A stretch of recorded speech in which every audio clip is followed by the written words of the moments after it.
Hello, Parvati কোলে বস বলছেন? হ্যাঁ, আমি আপনার এলাকার বিএলও বলছি।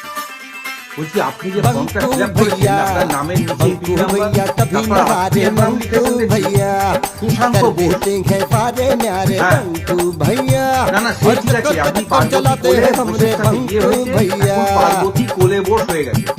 সে যেখানে ইচ্ছা আপনি বসুন, আমার দেখার দরকার নেই। কিন্তু স্বামীর নামের নিচে সম্পর্ক যেখানে লিখেছেন শুধুমাত্র রাষ্ট্রে,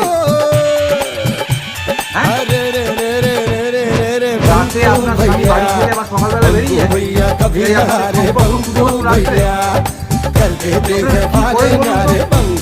একজন ভদ্রমহিলা ফর্মুলা করেছেন, খুব একটা ভালো